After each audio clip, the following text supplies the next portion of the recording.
For the longest time, right, it was thought you go to work at a place, you work there till you're 65, you get a pension, you get a gold watch, thank you very much, and you go and retire. Now you're going to go fishing, you're going to travel, you're going to do whatever. Those days are long gone. You could do it until you were 70. Most people between 60 and 70, they'd call it a day. And I have friends who did that, yeah. But pretty much that doesn't happen anymore. Maybe, there was a time, but now things have changed.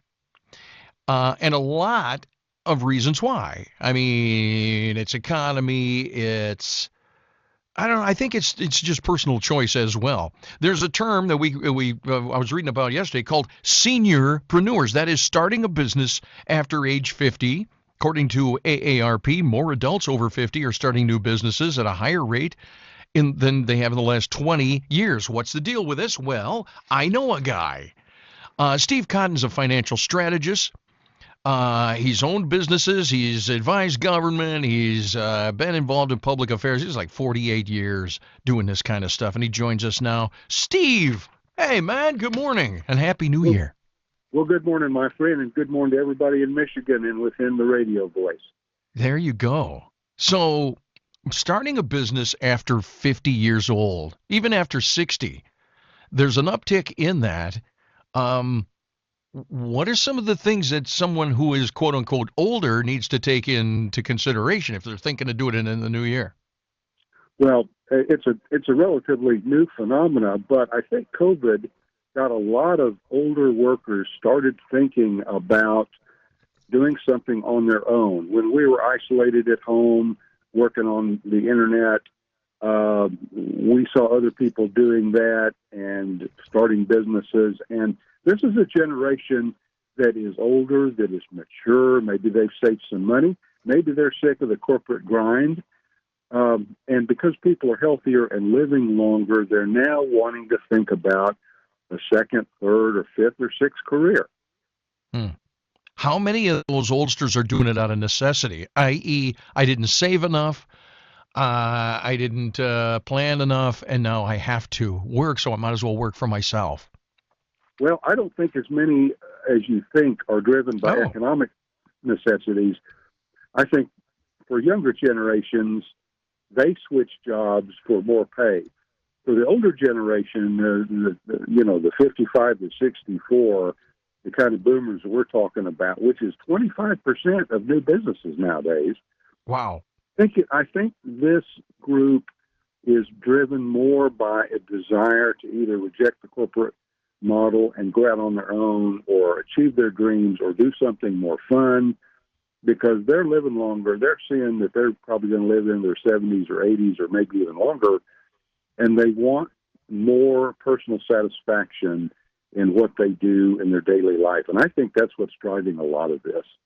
Yeah, you do see that. I mean, there is generationally now, I think, the shift has been personal satisfaction, experience, that kind of thing. Steve, is there one particular business area, like we were just talking to the restaurant and service folks, lodging, is there one particular business type that older people are getting started in? Or is it like an internet thing, or is it a mom and pop shop? What is it? Well, I don't think it's one individual area. I think it's really all over the map. You've got people that are starting travel services, that are starting services that cater to helping people, baby boomers that need to find an assisted living facility for their mother or dad.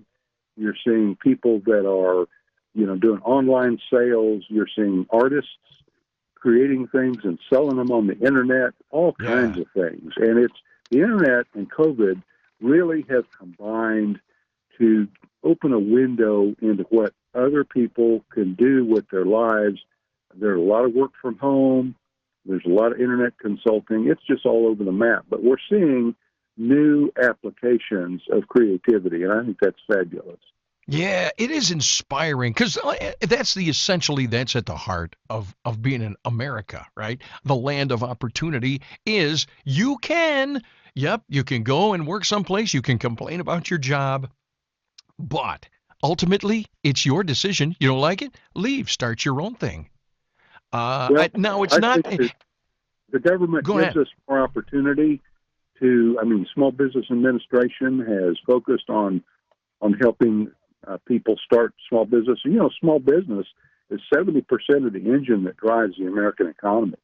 Yeah. And 25% of the people 55 to 65 are responsible for starting these new businesses now. That's an incredibly large statistic. Steve Cotton. He is the guy in charge at Cotton Wealth Management Associates. So let's say someone who's 55, 60, maybe a little older. The new year is here. They're going to start a fishing charter business. I don't know. I'm just spitballing here. First thing they should do, let's say they've never owned a business either. I mean, that's a minefield. Do they have to have an expert help them? They got to come to somebody like you and say, okay, what do I do? Well, I think people that work with a professional financial advisor, somebody that's licensed, somebody that operates as a fiduciary who puts their interests first, independent financial advisors, I think, tend to provide the least biased, least, conflict of interest advice of anybody, because you don't want to work with somebody that's got a sales agenda. You want to work with somebody that can focus on your dreams and your financial situation. The first thing I would do is to get with a financial advisor and take stock of your financial situation, your debt load, your income, your monthly expenses, how much have you saved for retirement, when do you want to actually retire and turn on an income stream, when do you want to trigger Social Security. You need to address some of these kinds of questions first before you start a new business, because then if you do all of that, then you can start a new business, understanding the risk, understanding the financing, and understanding what you need to do to better position for eventual retirement. Retirement these days is not sitting in a chair playing golf all day. It's really a combination of some work, some volunteer work, some travel, some free time. It's a combination of things unlike previous decades. Yeah. You brought up something that as we're kind of getting close to the end, but I just want to ask this because you hear about that all the time. If I start a business, is that going to screw up my Social Security? Can you do both? Well, if you earn income and also take early retirement before your normal full retirement age, Social Security will penalize you and will withhold a certain amount from your monthly check. But once you hit your regular full retirement age for Social Security, there is no penalty for earning outside income. Now, I advise a lot of people who can do it to wait till age 70 to turn on Social Security, because that way you maximize that monthly check for you and your partner if you're married. But these entrepreneurs are starting earlier before they retire, before they trigger Social Security. That makes it all the more important to get with a licensed professional, objective financial advisor to look at your financial landscape and make sure your house is in order, especially on the debt side, before you launch a new enterprise. It's going to cost money to build. Yeah. One last thing. I got an idea for you. Maybe you and I want to partner up on this. I am a frugal person. Some call me a cheapskate. But I don't throw anything away. And we were talking about Hallmark throws away cards and stuff like that. And I thought, what if you just go to a store or a number of different ones, go to their dumpsters in the back and say, hey, once a month, can I just come and see what you got in there? And then I open a store. You know what I call it? The Dumpster Depot. What do you think? Huh? Well, and people come in there know. Everybody's garage is full of stuff, mine included.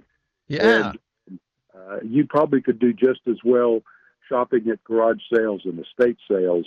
But, you and I can talk about that. But first, what we need to do is do a fiscal heart check and make sure your house and your foundation is in order before we start anything together, my friend. Oh, my gosh. Oh, see, you always got to get your ducks in a row. Thanks a lot, Steve. Mr. Killjoy. Isn't that a great idea, though? Dumpster Depot. And, yeah, you could do thrift store, you could do estate sales, but also This is like just regular everyday. Like, you ever notice how many bungee cords are laying along the side of the freeway? Falls off of trucks. Pick them all up. And then you'd have like a whole bungee cord section in the dumpster depot. Well, Mike, one of the things you have to evaluate is, I've got a great business idea. Is anybody going to buy it? Is anybody going to want the service? How can I price it, and can I make any money on it? Those are critical questions that every new entrepreneur has to address.